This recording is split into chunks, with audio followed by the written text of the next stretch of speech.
Hello kids, हम लोग कक्षा 11वीं एनसीईआरटी रसायन विज्ञान का 13वां चैप्टर पढ़ रहे हैं हाइड्रोकार्बन। इसके पिछले 7वें वीडियो में मैं आपको बेंजीन पढ़ा रहा था, जिसमें मैंने स्ट्रक्चर वगैरह बता दिए हैं। अब हम इसको आगे पढ़ रहे हैं बेंजीन का विरेचन, मतलब बेंजीन किस तरह से बनाई जा सकती है। तो वैसे तो बेंजीन जो है पेट्रोलियम में, कोल तार में प्राकृतिक रूप से भी पाया जाता है, तो वहाँ से हम इसको निकाल सकते हैं, इसका निष्कर्षण कर सकते हैं। इसके अलावा प्रयोगशाला में भी हम अलग अलग विधियों से बना सकते हैं। बेंजीन को व्यापारिक रूप में कोल तार से प्राप्त किया जाता है, यद्यपि इसे निम्नलिखित प्रयोगशाला विधियों द्वारा भी बना सकते हैं। पहला, एथाइन के चक्रीय बहुलीकरण से। तो आपने इसी चैप्टर में पढ़ा है, आगे पीछे पढ़ा है कि 3 एथाइन जो है से एक दूसरे से जुड़ जाते हैं एल्कोहलिक KOH की उपस्थिति में, तो आपको मिल जाता है बेंजीन। देखिए अनुभाग 13.4, ये 13.5 चल रहा है, 13.4 वाले भाग में आपको देखना पड़ेगा। दूसरा है एरोमेटिक अम्लों के विकार्बोक्सिलीकरण से। एरोमेटिक अम्ल कौन है? जिसमें रिंग होता है और जिसमें अम्लीय गुण होता है, जैसे बेंजोइक अम्ल एक एरोमेटिक अम्ल है। बेंजोइक अम्ल के सोडियम लवण को सोडा लाइम के साथ गर्म करने पर बेंजीन प्राप्त होती है। देखते हैं इसको, ये देखिए, ये है बेंजोइक एसिड का सोडियम साल्ट। यहाँ पर H था, Na के जगह H था, तो ये बेंजोइक एसिड था, है ना। यहाँ पर H था Na के जगह में, COOH, तो बेंजोइक एसिड था। अब H को हटा के हमने Na जोड़ा हुआ है, तो ये सोडियम साल्ट हुआ। अब इसको आप सोडा लाइम यानी कि सोडियम हाइड्रोक्साइड और लाइम यानी चूना, इन दोनों के साथ इसको गर्म करते हो, तो ये पूरा यहाँ से हट जाता है और बेंजीन आपको मिलेगा, और हट करके ये सोडियम कार्बोनेट के रूप में अलग हो जाता है, सोडियम कार्बोनेट के रूप में। ठीक है। तीसरा है फिनॉल के अपचयन से। अपचयन का मतलब होता है उसमें हाइड्रोजन जोड़ना। फिनॉल की वाष्प को जस्ता के चूर्ण पर, जस्ता मतलब जिंक पर प्रवाहित करने से अब बेंजीन में अपचयित हो जाती है, और यहाँ से OH हट जाता है, इसके जगह H जुड़ जाता है, और ये जिंक ऑक्साइड बन के निकल जाता है। ये H यहाँ पर जुड़ जाएगा, O निकल जाएगा, तो जिंक ऑक्साइड अलग हो जाएगा और ये बेंजीन आपको मिल गया। ठीक। गुणधर्म बेंजीन के, तो पहला भौतिक गुण देखिए। भौतिक गुणधर्म, एरोमेटिक हाइड्रोकार्बन अध्रुवीय अणु है। ये सामान्यतः विशिष्ट गंधयुक्त रंगहीन द्रव या ठोस होते हैं। ज़्यादातर हम इसको कलर्ड बॉटल में रखते हैं ताकि इसमें धूप ना पड़े और ये जल्दी से डिके ना हो, ठीक है। लेकिन ये कलरलेस होता है और थोड़ा सा अजीब टाइप का गंध होता है इसमें। आप नैप्थलीन की गोलियों से चिर परिचित हैं, जिसको डामर गोली बोलते हैं। कपड़ों वगैरह में बीच बीच में रख देते हैं, कहीं कमरे में रख देते हैं, तो उसकी गंध से ये नहीं आते हैं, कीड़े वगैरह नहीं आते हैं, तो वो नैप्थलीन की गोली होती है, जिसको डामर गोली कहते हैं। इसकी विशिष्ट गंध तथा सलभ प्रतिकर्षी गुणधर्म के कारण इसे शौचालय में तथा कपड़ों को सुरक्षित रखने के लिए उपयोग में लाए जाते हैं। सलभ का मतलब होता है कीड़े मकोड़े, वो इनसे दूर रहते हैं। एरोमेटिक हाइड्रोकार्बन जल में अमिश्रणीय, क्योंकि ये कार्बनिक होते हैं और जल अकार्बनिक है, और कार्बनिक विलायकों में विलेय हैं। ये कज्जली शुटी लौ के साथ जलते हैं, मतलब इसको जलाओगे तो इसके जो लौ है उसमें धुआं निकलेगा काला काला। आप उस धुएं को ऐसे इकट्ठा करेंगे किसी में तो काला काला जम जाएगा आपको। शूटी, शूट का मतलब होता है काजल, कालिख, ठीक है। तो कज्जली या काजल वही है। रासायनिक गुणधर्म, एरिनो को इलेक्ट्रॉन स्नेही प्रतिस्थापन द्वारा अभिलक्षित किया जा सकता है। हालांकि विशेष परिस्थितियों में ये संकलन तथा ऑक्सीकरण अभिक्रिया भी दर्शाते हैं। इलेक्ट्रॉन स्नेही प्रतिस्थापन मतलब जो इलेक्ट्रॉन से प्रेम करते हैं वो आके यहाँ पर जुड़ेंगे किसी चीज़ को हटा के, ठीक है। पहला है इलेक्ट्रॉन रागी या स्नेही प्रतिस्थापन अभिक्रियाएं। इलेक्ट्रॉन चाहने वाले लोग यहाँ पर आके जुड़ेंगे। साधारणतः एरिन जो है नाइट्रीकरण, हैलोजिनेशन, सल्फोनेशन, फ्रीडेल क्राफ्ट एल्कालाइजेशन, एसेटाइलेशन आदि इलेक्ट्रॉन रागी प्रतिस्थापन अभिक्रिया दर्शाते हैं। ये अलग अलग प्रक्रियाएं हैं, अभी हम देखेंगे। जिनमें इलेक्ट्रॉन रागी एक आक्रमणकारी अभिकर्मक E+ है। इलेक्ट्रॉन रागी का मतलब है ऐसा मूलक जो खुद में धनावेश हो सकता है और ये इलेक्ट्रॉन से प्रेम करता है, वो यहाँ पर आके जुड़ेंगे। पहला है नाइट्रीकरण। यदि बेंजीन वलय को सांद्र नाइट्रिक अम्ल तथा सल्फ्यूरिक अम्ल के साथ गर्म किया जाता है तो बेंजीन वलय में नाइट्रो समूह प्रविष्ट हो जाता है। ये देखिए, सांद्र HNO3 और H2SO4 के साथ गर्म करते हैं 323 से 333, ठीक है, 50-60 डिग्री तक गर्म करते हैं, तो यहाँ पर एक हाइड्रोजन निकल के NO2 जुड़ जाता है। ये देखिए, एक हाइड्रोजन निकल के NO2 जुड़ गया और एक H2O भी मिलेगा आपको, ठीक है। HNO3 से NO2 जाके इस HNO3 का NO2 इसमें जुड़ गया, है ना। अब यहाँ पर H और O बचा और एक H यहाँ से निकला तो H2O बन के निकल गया, और ये H2O ये सांद्र सल्फ्यूरिक अम्ल अवशोषित कर लेता है, इसलिए इसको रखा जाता है। ये NO दिया और इसने H2O को अवशोषित किया जो बन रहा है। हैलोजनीकरण आप देख सकते हैं। लुईस अम्ल जैसे कि फेरिक क्लोराइड, फेरिक ट्राइक्लोराइड है ना, फेरिक ब्रोमाइड है, एल्यूमिनियम ट्राइक्लोराइड है की उपस्थिति में, ये सब लुईस अम्ल है। लुईस अम्ल का मतलब है जो इलेक्ट्रॉन लेते हैं की उपस्थिति में एरिन जो है हैलोजन से अभिक्रिया के हैलोएरिन देते हैं। ये देखिए, यहाँ पर क्या होगा कि Cl2 की रिएक्शन कराओगे तो H निकल जाएगा, उसकी जगह Cl जुड़ जाएगा, और H जो है Cl एक और के लेगा के HCl बना के निकल जाएगा, है ना। ये देखिए Cl बन गया, तो ये हो गया क्लोरोबेंजीन। सल्फोनीकरण में आप H2SO4 को लेते हो, ठीक है। अब इसका जो सल्फोनिक ग्रुप है यानी कि SO3H ग्रुप है वो यहां पर जुड़ेगा और H2O निकल जाएगा, ठीक है। सल्फोनीकरण का मतलब होता है SO3H इसका जुड़ना।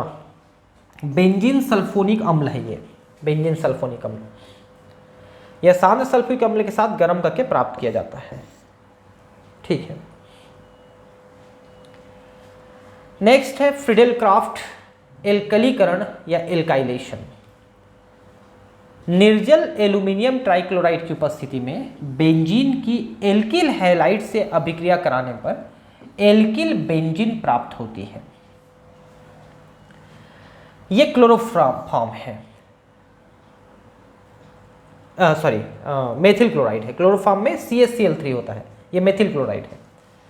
इसकी अभिक्रिया कराओगे तो मेथिल ग्रुप इससे जुड़ जाता है और H निकल के Cl को लेके HCl बना के अलग हो जाता है, यहां से H निकलता है, तो टालुइन बना।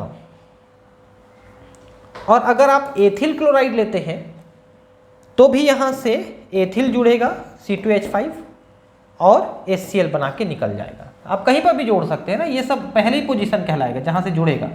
अब इसका मतलब नहीं कि ये एक है दो है, ऐसा नहीं है, यहीं से एक है, उसको सीधा कर सकते हैं आप ऐसे, वही चीज है वो, एथिल बेंजीन बना। 1 प्रोपेन की बेंजीन से अभिक्रिया कराने पर N प्रोपिल बेंजीन की अपेक्षा आइसोप्रोपिल बेंजीन क्यों प्राप्त होती है? 1 क्लोरोप्रोपेन की बेंजीन से अभिक्रिया कराने पर नॉर्मल प्रोपिल बेंजीन की अपेक्षा आइसोप्रोपिल बेंजीन क्यों प्राप्त होती है? मतलब यह है कि आप इसके जगह में जैसे यहाँ पर मेथिल क्लोराइड, एथिल क्लोराइड, वैसे ही प्रोपिल क्लोराइड लेते हो तो प्रोपिल क्लोराइड में फिर कार्बन 1, 2, 3 के बीच वाले से जुड़ता है ये बेंजीन। ऐसा क्यों होता है? ठीक है, क्योंकि वो मार्कोनिकॉफ नियम को पालन करता है। नेक्स्ट है फ्रीडेल क्राफ्ट एसिलीकरण या एसाइटिलेशन। लुईस अम्ल AlCl3 की उपस्थिति में बेंजीन की एजिल हैलाइड अथवा एजिल एनहाइड्राइड के साथ अभिक्रिया कराने पर एजिल बेंजीन प्राप्त होती है। CH3COCl ये ऑयल क्लोराइड है ना, एसेटाइल क्लोराइड, ऑयल क्लोराइड, ठीक है ना। इसकी क्रिया कराएं तो यहां से एक H निकल गया और CH3CO यहां पर जुड़ गया और HCl को लेके अलग हो गया HCl, तो COCH3 जुड़ा ना, ये CO के C से जुड़ा है ये, COCH3 और ये Cl अलग हुआ H हटके, गर्म करने पर निर्जल एल्यूमिनियम क्लोराइड के साथ। एसीटोफिनोन हुआ ये एसीटोफिनोन, ये एक प्रकार का कीटोन है RCOR। ये देखिए CO है, एक तरफ ये R हो गया और एक तरफ ये R हो गया, कीटोन है ये एसीटोफिनोन। एसिटिक एनहाइड्राइड लेते हैं, 2 एसिटिक एसिड से एक H2O निकाल दोगे तो ऐसा बनता है, इसको एसिटिक एनहाइड्राइड कहते हैं। अगर ऐसा लेते हो तो CH3CO यहां पर जुड़ेगा और दूसरा CH3COH यहां पर बन के निकलेगा। यहां पर आप देख सकते हैं कि 2 अणु है ना CH3CO, उसका एक अणु यहां पर जुड़ता है, यहां से H लेके दूसरा अणु पूरा CH3COH बना के अलग होता है। ये CH3COH बना के अलग हुआ।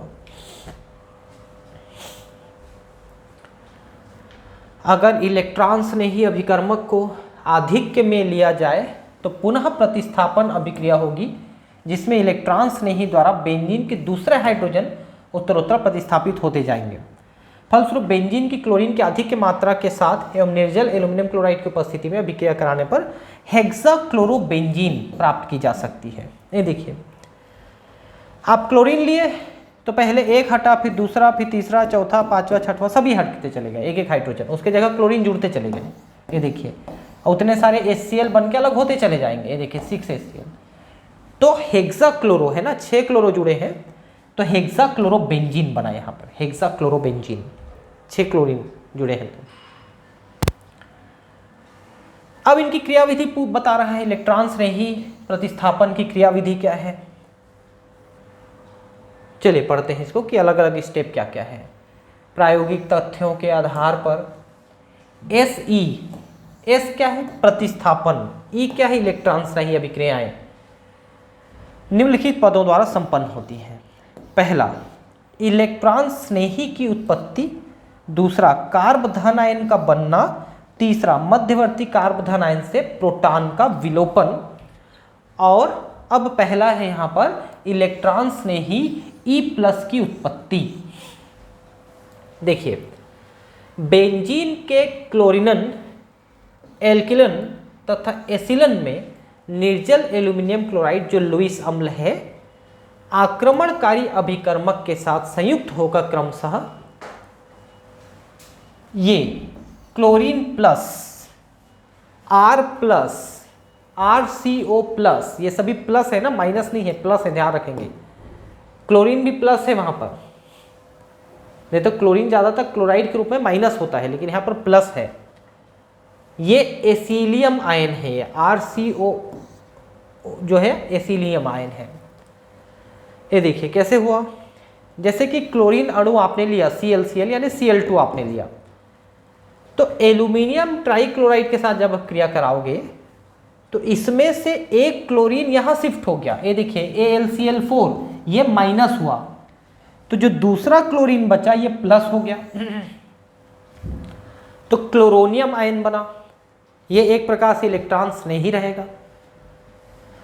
वैसे CH3Cl करते हैं तो फिर Cl इसके साथ जुड़ के वैसे बना रहा है तो CH3+ वाला बन जाएगा। वैसे CH3COCl करते हैं तो CH3CO+ वाला बन जाएगा और AlCl4 बन जाएगा। ठीक है ना। तो इस तरह से यहां पर प्लस चार्ज वाले मूलक आपको मिल रहे हैं। ये कार्ब धनायन है सब, ये मतलब ये धनायन है एक प्रकार से। ठीक है। अब नाइट्रोकरण के संदर्भ में सल्फ्यूरिक अम्ल से नाइट्रिक अम्ल को प्रोटॉन के स्थानांतरण पर इलेक्ट्रॉन्स नहीं नाइट्रोनियम आयन इस प्रकार बनता है। NO2+ आयन कैसे बनेगा, ये देखिए H2SO4 है ये देखिए H2SO4 आप गिन सकते हैं, H2SO4 है और ये HNO3 है, HNO3। ये देखिए कैसे बन रहा है।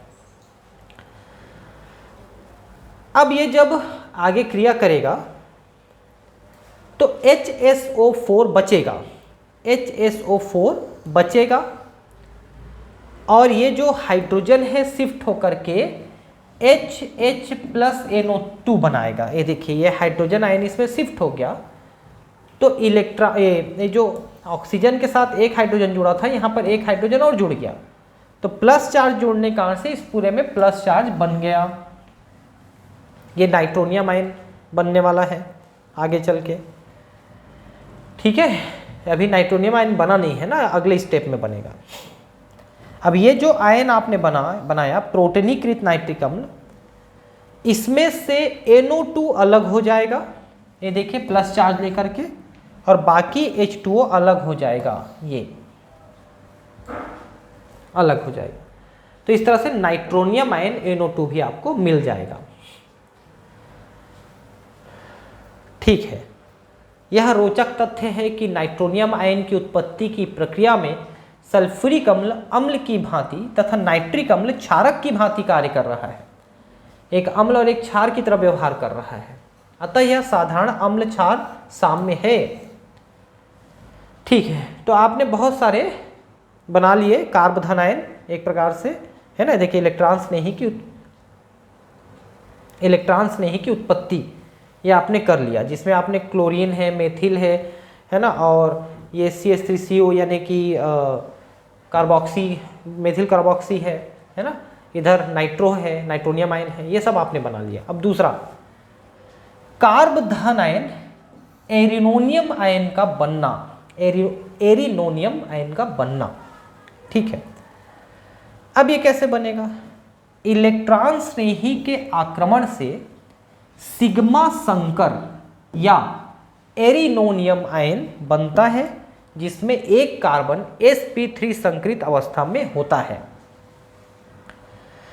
देखिए बेंजीन में सभी कार्बन sp2 संकरित है sp2 संकरित है, लेकिन अब वो sp3 में कन्वर्ट होगा। ये इलेक्ट्रॉन स्नेही जब जुड़ेगा तो देखिए यहाँ पर डबल बॉन्ड सिंगल बॉन्ड में कन्वर्ट हो गया, इसलिए यहाँ पर sp3 संकरण हुआ।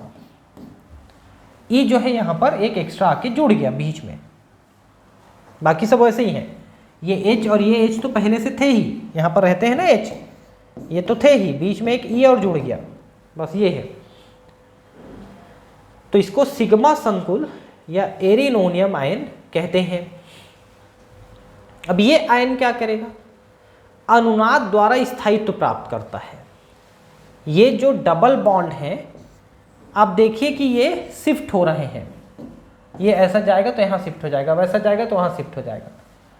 तो ऐसा करके हम इसको एक पूरा राउंड नहीं लेते ना, क्योंकि एक खाली रहता है, ये वाला हमेशा सिंगल बंद ही रहेगा। यहाँ पर बेंजीन में वहाँ पर भी डबल बंद था, यहाँ पर सिंगल बंद है।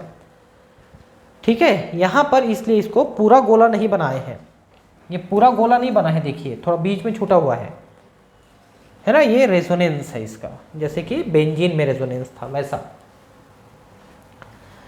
सिग्मा संकुल या एरिनोनियम आयन के sp3 संकरित कार्बन परमाणु पर इलेक्ट्रॉन का विस्थानीकरण रुक जाता है, जिसके कारण यह एरोमेटिक गुण खो देता है।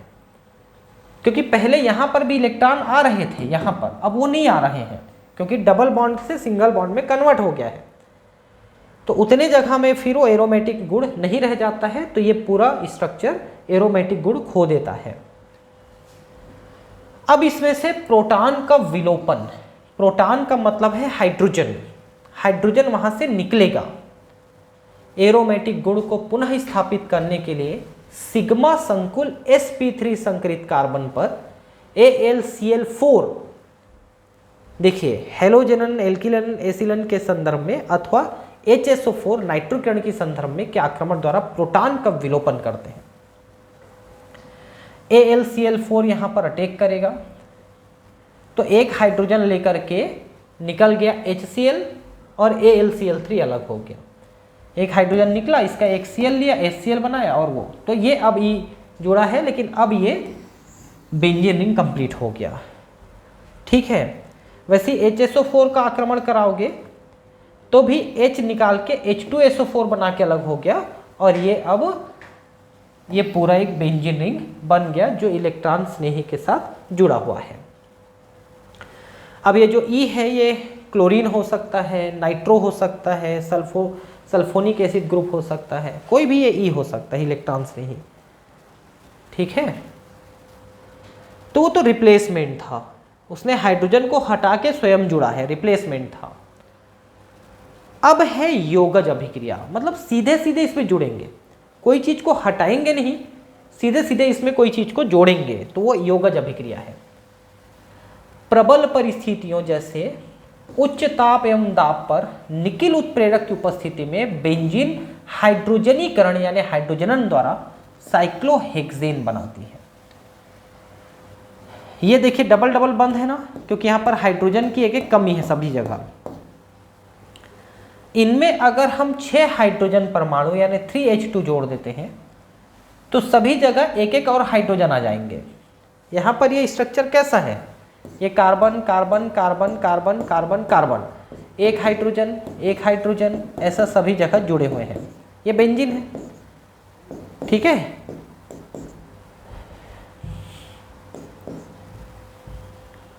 ये बेंजीन है। अब जब आपने हाइड्रोजन जोड़ा तो इन सभी जगह पे एक एक हाइड्रोजन और जुड़ गए, ये दो दो हाइड्रोजन हो गए, ऐसा सभी जगह पे दो दो हाइड्रोजन हो गए। तो जहां जहां पर डबल बंध था वो सभी डबल बंध अब सिंगल बंध में कन्वर्ट हो गए, ठीक है। ये साइक्लोहेक्सेन है। पराबैंगनी प्रकाश की उपस्थिति में 3 क्लोरीन अणु बेंजीन वलय पर संयोजित होकर बेंजीन हेक्साक्लोराइड C6H6Cl6 बनाते हैं, जिसे गैमेक्सिन भी कहा जाता है। आपने यहां पर हाइड्रोजन जोड़ा तो हाइड्रोजन जुड़ा, मान लो आप यहां पर क्लोरीन जोड़ेंगे तो क्लोरीन जुड़ेगा, जिसको गैमेक्सिन कहते हैं। बेंजीन हेक्साक्लोराइड BHC, ये अगर आप जानते होंगे या सुने होंगे कभी, शायद अभी आप लोग नहीं सुने होंगे, ये आपकी पीढ़ी की नहीं है, ये एक प्रकार से ना कीटनाशक है। आपने DDT का नाम जरूर सुना होगा, DDT। वैसे ही एक और होता था BHC, अभी भी आता है ये, और ज़्यादातर जहाँ पर दीमक लगा होता है, दीमक, उसमें इसको डाल के ख़त्म किया जाता है, दीमक खत्म हो जाते हैं। तो ये गैमेक्सिन या बेंजीन हेक्साक्लोराइड ही BHC के नाम से पाउडर के रूप में मिलता है। इसको छिड़का जाता है या घोल के छिड़का जाता है। ये देखिए क्लोरीन जोड़ा हमने तो ऐसी हाइड्रोजन की जगह वहाँ पर क्लोरीन जुड़ गए, एक एक हाइड्रोजन पहले से है वहाँ पर, है ना। यहाँ पर एक एक हाइड्रोजन है जिसको यहाँ पर नहीं दिखाया है हर एक जगह पे। तो अल्ट्रावायलेट यानी पराबैंगनी किरण, अब 500 केल्विन का तापमान यहाँ पर होना चाहिए। अब बेंजीन का दहन, बेंजीन को वायु की उपस्थिति में गर्म करने पर कज्जली लौ के साथ CO2H2 बनता है, मतलब धुआं निकलेगा इसमें। तो C6H6 है 15 मतलब 15/2 O2 लेकर के 6 CO2 3 H2 बनाता है। तो जलता है ये, आप जला सकते हैं बेंजीन को। किसी हाइड्रोकार्बन की सामान्य दहन अभिक्रिया को निम्नलिखित रासायनिक अभिक्रिया द्वारा प्रदर्शित किया जाता है। CXHY है तो X + Y/4 O2 करेंगे अपन, तो उसमें X CO2 बनेगा और Y/2 H2 बनेगा। इनको थोड़ा सा इस फार्मूले से हम दहन करते हैं किसी भी ऑर्गेनिक कंपाउंड को, किसी भी हाइड्रोकार्बन को, ठीक है। इसको थोड़ा सा ध्यान रखेंगे। CXHY है तो X + Y/4 O2 लेना पड़ेगा आपको। एकल प्रतिस्थापित बेंजीन में क्रियात्मक समूह का निर्देशात्मक प्रभाव। क्रियात्मक समूह क्या हो सकते हैं, जैसे OH हो सकता है, NO2 हो सकता है, कोई भी एक क्रियात्मक समूह यहाँ पर जुड़ा हुआ है। एकल प्रतिस्थापित यानी बेंजीन से एक हाइड्रोजन निकल के उसकी जगह एक कोई भी चीज जुड़ा हुआ है, तो उसका निर्देशात्मक प्रभाव मतलब कि उसके जुड़ने के बाद बेंजीन में क्या प्रभाव पड़ता है, बेंजीन में उसके गुणों में क्या अंतर आता है, ये हमको देखना है। यदि एकल प्रतिस्थापित बेंजीन का पुनः प्रतिस्थापन कराया जाए तो तीनों संभावित द्विप्रतिस्थापित उत्पाद समान मात्रा में नहीं बनते हैं। तीनों संभावित द्विप्रतिस्थापित, ये बड़ा अच्छा शब्द है। आपको याद है मेटा आर्थ्रोमेटा पैरा, मतलब दो प्रतिस्थापित हैं, दो जुड़े रहेंगे, क्लोरीन ब्रोमीन ऐसे दो, तो पहला दूसरे पे, पहला तीसरे पे, पहला चौथे पे, ऐसा जुड़े हो सकते हैं।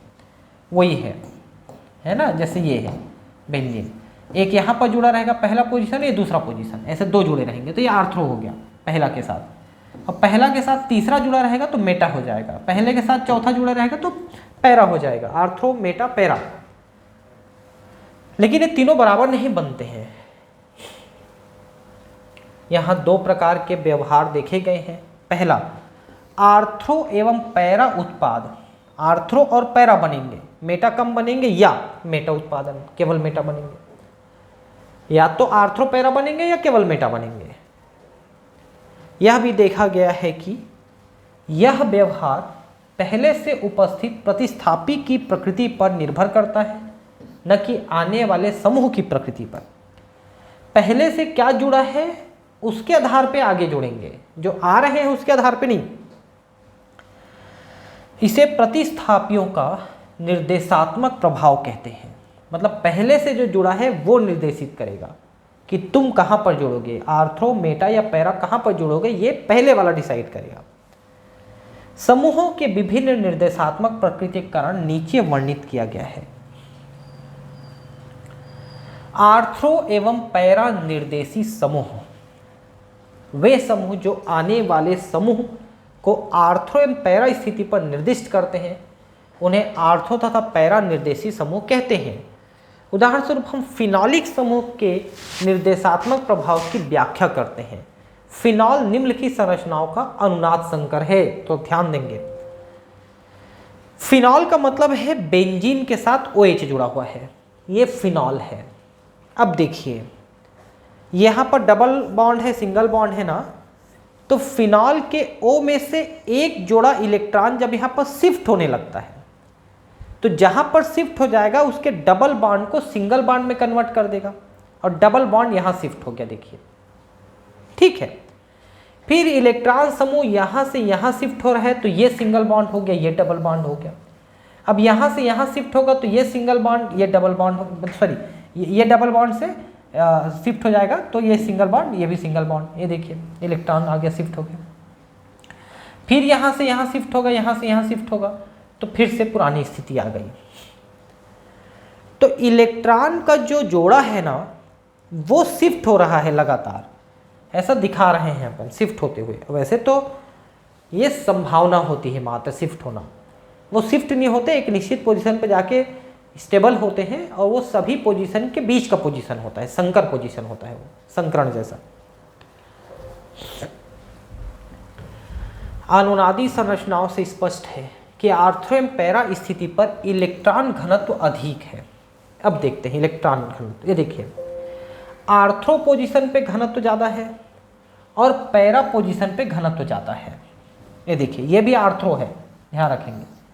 आर्थ्रो इधर लिखिए या इधर लिखिए एक ही बात है, और पैरा आपको इधर लिखना पड़ेगा। तो ये देखिए दोनों आर्थ्रो, इधर एक आर्थ्रो है, इधर एक आर्थ्रो में ज़्यादा है, और पैरा में भी ज़्यादा है। तो जहाँ पर इलेक्ट्रॉन का घनत्व ज़्यादा होगा, इलेक्ट्रॉन्स ने ही वहीं पर तो आक्रमण करेंगे भाई, इलेक्ट्रॉन्स ने ही इलेक्ट्रॉन से प्रेम करते हैं, तो जहाँ पर इलेक्ट्रॉन मिलेंगे वहीं पर तो जाएंगे ना वो। अतः मुख्यतः इन्हीं स्थितियों पर प्रतिस्थापन होगा। यद्यपि ध्यान रखने योग्य बात यह है कि OH समूह का -I प्रभाव भी कार्य करता है। -I का मतलब होता है कि जो इलेक्ट्रॉन को धक्का मारता है उसे -I कहते हैं, जो इलेक्ट्रॉन को खींचेगा उसे +I कहेंगे, I फ्रॉम इंडक्शन इफेक्ट, ठीक है। इससे बेंजीन वलय की आर्थ्रो एवं पैरा स्थिति पर कुछ इलेक्ट्रॉन घनत्व घटेगा, किंतु एक मिनट उल्टा बोल दिया मैंने ना, OH समूह का +I प्रभाव, -I का मतलब है इलेक्ट्रॉन को खींचना। तो जब OH इलेक्ट्रॉन को खींच लेगा तो आर्थ्रो पैरा में से इलेक्ट्रॉन कम हो जाएगा, लेकिन फिर भी इतना कम नहीं होगा, क्योंकि अनुनाद के कारण इन स्थितियों पर व्यापक इलेक्ट्रॉन घनत्व बहुत कम घटेगा, नहीं घटेगा, करीब करीब नहीं घटेगा।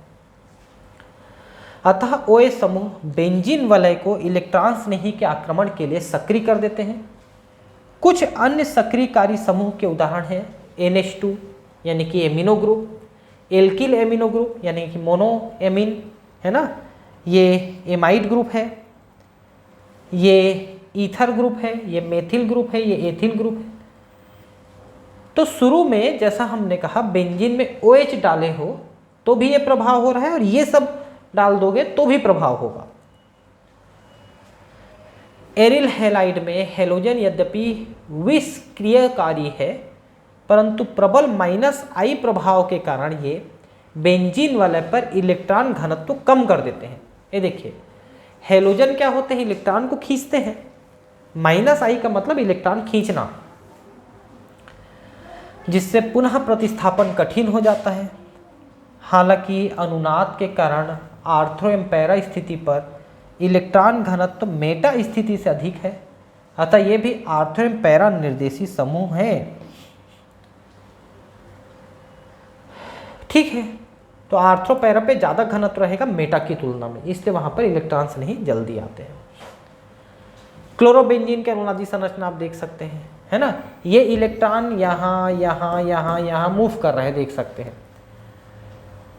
तो अब ये देखिए ये आर्थ्रो पोजीशन पे है, ये आर्थ्रो पोजीशन पे है और ये पैरा पोजीशन पे है। इन पोजीशंस पे इलेक्ट्रॉन घनत्व अधिक है शिफ्टिंग के कारण से।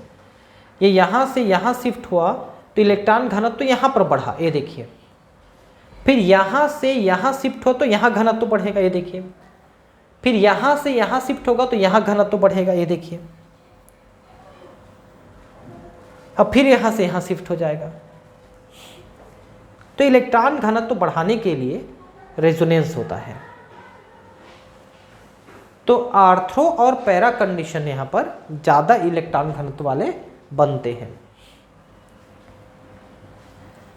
अब है मेटा निर्देशी समूह। ऐसे कौन कौन से समूह हैं जो मेटा यानी थर्ड पोजीशन पे ज़्यादा इलेक्ट्रॉन घनत्व पैदा करेंगे।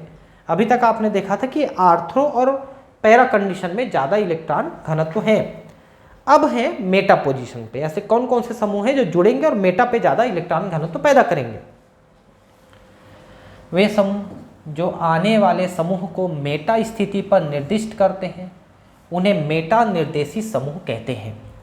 कुछ मेटा निर्देशी समूह के उदाहरण NO2 यानी नाइट्रो, CN यानी साइनाइड, CHO यानी कि एल्डिहाइड, COR यानी कि ईथर, एसिड है ना, और ये एस्टर है, सल्फोनिक एसिड है, ये सब मेटा निर्देशी हैं।